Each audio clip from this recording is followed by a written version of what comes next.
नमस्कार मित्रांनो, माझ्या रुग्णामध्ये येणारी 10 पैकी 8 पेशंट ते जास्तीत जास्त वरीड असतील तर त्यांच्या साईजबद्दल. कारण त्यांना प्रत्येकाला असं वाटतं की आपल्या पेनीची साईज लहान आहे. त्याच विषयी आज मी थोडक्यात तुम्हाला माहिती देत आहे. मित्रांनो, मी आहे doctor Umesh. As a clinical sexologist म्हणून गेल्या 40 वर्षापासून मी सायंटिफिक माहिती संकलन करून तुमच्यासमोर नेहमीच चांगली माहिती ठेवण्याचा प्रयत्न करीत असतो. मित्रांनो, स्मॉल साईज हा खूप मोठा गंभीर विषय आहे. कारण आजच्या घडीला मी एक ऑब्झर्व केलं की आजच्या घडीला की लेडीज पण किंवा मुली पण पोर्नोग्राफी बघून त्यांनाही आपल्या पार्टनरचं इंडिया लहान वाटायला लागतं आणि ते धाडस पण करतात आपल्या मित्राला सांगायचं की तुझं लिंगकूट किती लहान आहे रे, किती छोटं आहे. तर ही समस्या आज खूप गंभीर झालेली आहे.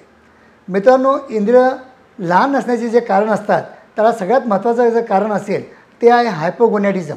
हायपोगोनॅडिझममध्ये काय असतं मित्रांनो, की आपल्या टेस्टिसमध्ये जे टेस्टिक्युलर ग्रंथी असते त्या ग्रंथीची डेव्हलपमेंट न झाल्यामुळं आपल्या रक्तामध्ये टेस्टोस्टेरॉनचं हार्मोन जितकं पाहिजे ते प्रमाण आपल्याला मिळत नाही. त्याच्यामुळं कुठेतरी जेव्हा 12 ते 18 वर्षामध्ये जेव्हा ग्रोथ असते लहान मुलाची, त्या काळामध्ये जर हार्मोन जर कमी पडत असतील तर त्याची वाढ कुठं थांबून जाते. आणि जर त्यावेळेला तुम्ही जर लक्ष दिलं नाही तर पुढं त्याला ट्रीटमेंट करणं आम्हाला थोडं अवघड होऊन जातं. म्हणून जर लहान लिंग जर आपल्या मुलांमध्ये काही दिसत असेल, तुम्हाला जो ऑब्झर्व तुम्ही केलं असेल, तर त्यासाठी तुम्हाला लवकरात लवकर आमच्या क्लिनिकला आणणं अत्यंत गरजेचं असतं. कारण की जितकं तुम्ही लवकर आलात तितकं आम्ही चांगल्यात चांगलं तुम्हाला मार्गदर्शन पण करू शकतो आणि ट्रीटमेंट पण करू शकतो. त्याच्यानंतर काही वेळा ते जेनेटिक पण होऊ शकतं की आपल्याला आपले जे गुणसूत्र असतात, आपले जे कलर असतात, आपले हेअर्स असतात, जे काही असतं ते आपल्याला आईवडिलांकडून मिळालेले असतात. तर हे जेनेटिक फॅक्टर पण स्मॉल पेनिससाठी डेफिनेटली महत्त्वाचं असतं. तिसरं जे महत्त्वाचं कारण मी जर ऑब्झर्व केलं असेल तर वाढत्या वयामध्ये जेव्हा पेनिसची ग्रोथ होते त्या वयामध्ये तुम्हाला प्रॉपर जीवनसत्व, प्रॉपर प्रोटीन्स किंवा प्रॉपर विटॅमिन्स जर तुम्हाला मिळाले नसतील तर कुठं आपल्या लिंगाची ग्रोथ जी आहे ती हॅम्पर होताना दिसून येते.